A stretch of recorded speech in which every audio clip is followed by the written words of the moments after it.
જય શ્રી કૃષ્ણ બધાને।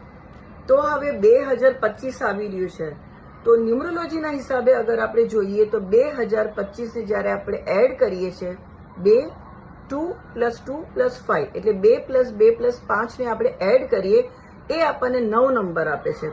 એટલે ન્યુમરોલોજીમાં અમે 9 નંબર એટલે કહીએ છીએ મંગળ, માર્સ, મંગળ જે આપણે કહીએ ને મંગળ ગ્રહ।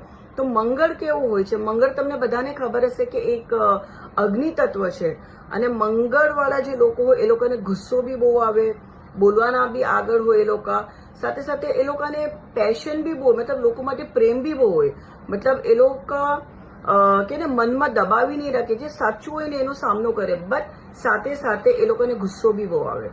એટલે અગર આપણે જોઈએ કે 2025માં તમારે બધાને જેની બી જન્મ તારીખ 1 થી 30 ના વચ્ચે જ્યારે બી આવતી હોય તો ન્યુમરોલોજીના હિસાબે તમારે બધાએ આ રેમેડી કરવી જોઈએ। તમારા બધા માટે બહુ જ સારું રહેશે। એક તો છે ગણપતિ બાપાનું નામ સ્મરણ કરવાનું, જેટલું બની શકે એટલું ગણપતિ બાપાનું નામ સ્મરણ કરો।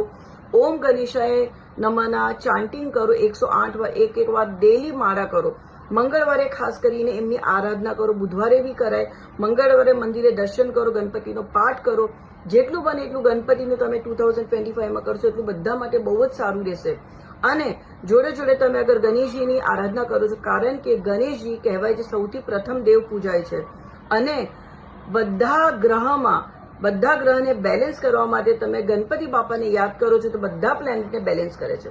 અને સાથ સાથ મને જે આ મેસેજીસ આવે છે માતાજીના આશીર્વાદ છે જેના થ્રુ મને આ મેસેજીસ આવે છે। એટલે બીજો એ બી મેસેજ આવ્યો છે કે બધાએ 2025માં 2025માં કાર્તિકે છે જે શિવ શક્તિનો જે મોટો પુત્ર છે, ગણપતિ બાપાનો ભાઈ લોર્ડ કાર્તિકે કહેવાય છે ને, એની પૂજા આરાધના બી કરવી બહુ જરૂરી છે। 2025માં તમે એની પૂજા આરાધના કરશો, મંદિરે જઈને એના દર્શન કરશો તો બી તમને બહુ જ એના પાવરફુલ બેનિફિટ મળશે।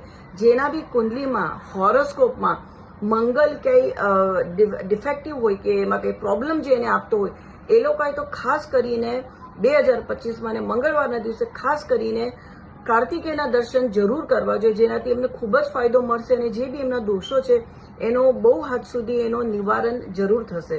તો આ બધી તમને રેમેડી કેવી લાગી? 2025 માટે જે કોમન રેમેડી બધાને ચાલશે, જેને બી તમે શેર કરી શકો છો, તમે બધા તમારા ભાઈ બંધોને બધાને શેર કરજો, લાઈક કરજો અને બસ આવી રીતે કમેન્ટ આપતા રહેજો એટલે મને પ્રેરણા મળે કે હું હજુ ઓર વિડીયોઝ લઈને આવું। Thank you.